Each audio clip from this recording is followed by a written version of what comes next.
We're back with Issa Ebombolo, who is telling an amazing story of growing up in the Congo and finding, as you said, grace and a new message of grace in Jesus that will then project you to changing, hopefully, a next generation. You flee from the Congo in 1996 because of another outbreak of violence, and you end up at a refugee camp. And you flee because at that point you were educated and afraid that you would be used for military reasons. And in that you discover an organization by the name of Mennonite Central Committee. And you start thinking about how you can change the next generation. Tell me about first meeting the MCC and starting to think about what you could do. When I was in the refugee camp, you have just mentioned that I decided to leave my country and then went to to Zambia, sorry. And I was teaching math and the sciences. And MCC came into this refugee camp to organize a workshop in peace and conflict. And they selected a few individuals, and I was among those who were selected. I attended this workshop in peace, and I was among the few individuals who did well, and I went for further studies in peace. And this is the time I resigned from teaching, and I formed this organization called Peace Club. And before that, there was also healing of memories as well, which I find interesting. So you took ex-combatant refugees, afraid to return to their homes, and brought them together. Tell us about this before the Peace Clubs formed. Yeah, before the Peace Clubs, of course, when I just finished my studies, I worked with United Nations High Commissioner for Refugees. And the program or the project was about facilitating repatriation for ex-combatants.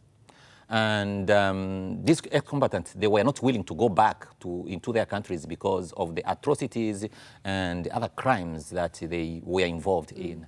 And I designed a program, a project, which we called Healing of Memories, and it was all about dealing with the brains, dealing with the trauma that these ex-combatants experienced during war in their various countries. And it was very helpful, and they were willing to go back into their various countries. Wow. So this then transforms into Peace Clubs as well. And tell me how, first of all, why is it important to have these Peace Clubs? And secondly, what are Peace Clubs?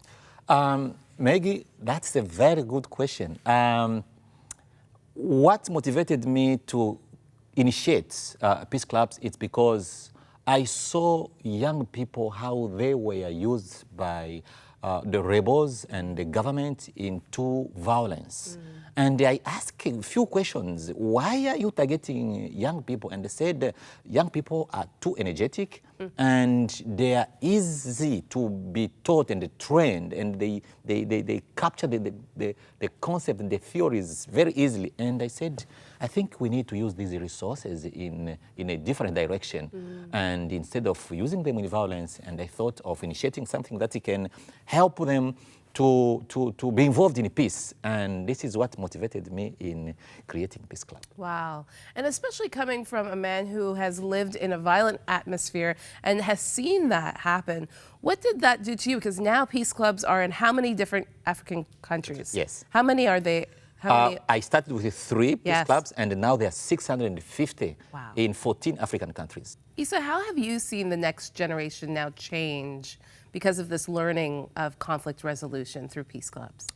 Yeah, the change, what I've seen is that in the past, before I created this initiative, young men and women were using violence in making statements and solving conflict. And now they are able to use the concepts of peace and the theories of peace to resolve conflict. And I would like to share just one story with you. You know, in Zambia there was a law which could not allow girls to go to school and when they are pregnant.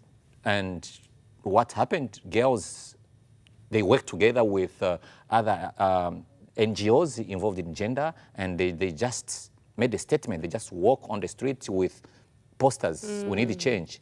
And the government had a dialogue with the youth, and this law was changed. And now girls can go to school even when they are pregnant.